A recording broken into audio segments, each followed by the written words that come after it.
Donald Trump ने आते ही क्या किया, उस 25 साल की मेहनत को शून्य पर ला दिया था, जिसके कारण अमेरिका के अंदर बड़े बड़े जो स्ट्रेटेजिकल एनालिसिस को आप देखेंगे, उनका कहना यह था कि डोनाल्ड ट्रंप ने एक भारी भूल की है। जी। और निश्चित रूप से आप सोचिए, एशिया में कोई ऐसा देश है जो अमेरिका के साथ कोऑपरेशन कर लेता?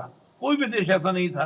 जी। केवल भारत के साथ ही बढ़कर वो जितने भी उसके कोऑपरेशन को लेकर, कि चाहे चाइना को आगे बढ़ने से रोकना है, केवल केवल भारत एक ऐसा देश था। यहां तक कि चाइना तो ये कहने लगा था कि India is the captain of the America. आप सोचिए, ऐसे देश को वो छोड़कर उसे तनाव कर कर क्या हासिल कर लिया अमेरिका ने। तो जी। अमेरिका को ये लगा कि यूरोप ने मेरा जो मैंने एक वैक्यूम क्रिएट किया, उसको यूरोप ने लपकने का प्रयास किया। और यूरोप का बड़ी देखेंगे, जिस तरह से यूरोप के बड़े बड़े लीडर जो है चीन विजिट कर रहे हैं, भारत साथ ईयू की डील हो रही है, तो जी। ये निश्चित रूप से अमेरिका के अंदर एक बेचैनी पैदा की होगी। और जी। अमेरिका में प्रेसिडेंट ट्रंप को कहा गया होगा, कर क्या रहे हो? सारा का सारा शिफ्टिंग जो है वो एशिया की ओर जा रहा है। हम हाँ। कहाँ जा रहे हैं, हम कहाँ चले जाएंगे? तो जी। मुझे लगता है कि कई तरह के प्रेशर से डोनाल्ड ट्रंप गुजर रहे थे, इसको लेकर उन्होंने ऐसा स्टेप लिया। और हम जानते भी है कि वहां पर चुनाव भी है डोमेस्टिक पॉलिटिक्स में, जैसा विशिका जी ने बताया। बिल्कुल सही बात है, उसका भी इम्पैक्ट है।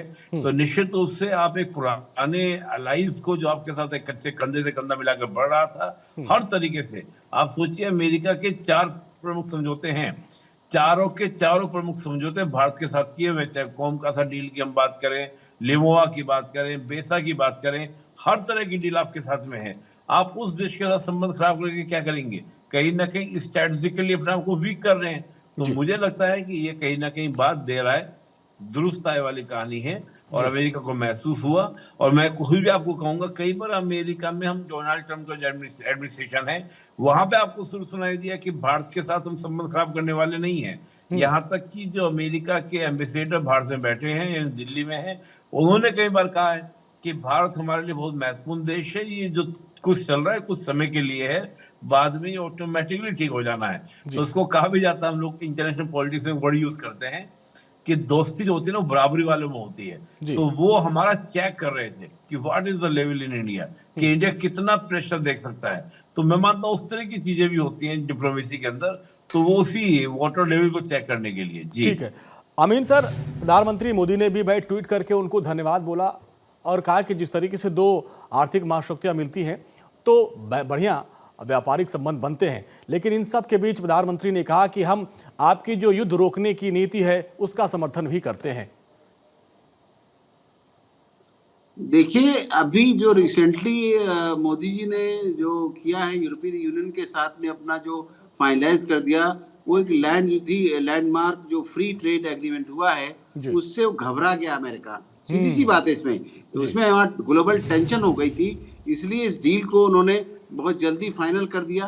कि जो हमारे यहाँ से बातें चल रही थी कि उन्होंने टैरिफ की बात फंसी हुई थी, उस बात को उन्होंने किया, क्योंकि समझ गए उस बात को कि 90% मार्केट जो है वो उधर चला गया। क्यों उसने प्रोफेशनली जो एसेस किया, उसमें मार्केट में देखा क्या, उसको यही मिला ना कि एक्सपोर्ट में इंक्लूडिंग टेक्सटाइल है, जेम्स है, मैरीन आइटम है, प्रोडक्ट्स हैं, केमिकल्स हैं, फार्मा है, ये सारी चीज़ें जो हमारे कंट्री में आ रही थी, ये सारी चीज़ें यूरोपियन यूनियन की तरफ चली जाएंगी। उससे पहले हमारे और कंट्रीज से एग्रीमेंट थे ही, चाहे वो साउथ अफ्रीका ले लीजिए, चाहे गल्फ कंट्रीज ले लीजिए, यानी हमें कहीं कोई बेचैनी नहीं थी।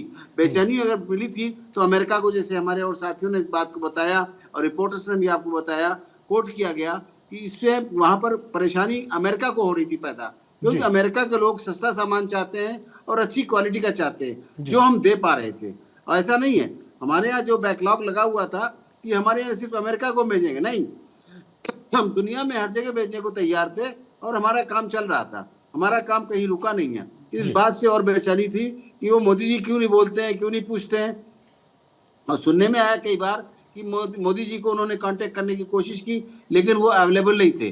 कई कॉन्फ्रेंसेस हुई, उसमें हमारे मोदी जी ना सिंगापुर गए, ना अभी तो दाओस गए, वहाँ उन्होंने अपने मंत्रियों को भेज दिया। तो वहाँ भी ट्रम्प बात करना चाह रहे होंगे, लेकिन मिले नहीं फेस टू फेस, कहते रहे कि वो हमारे फ्रेंड हैं। आज उसका नतीजा आप देखिए कि जो कोल्ड डिप्लोमेसी थी इनके प्रति, तो उन्होंने सोचा कि भाई अब क्या करें, तो उन्होंने अपने आप इस बात को पहल की और करके, उनको करना ही था मजबूरी में, उन्होंने कर दिया, क्योंकि हमारे मोदी जी अपनी चालें चल रहे थे हर तरफ से।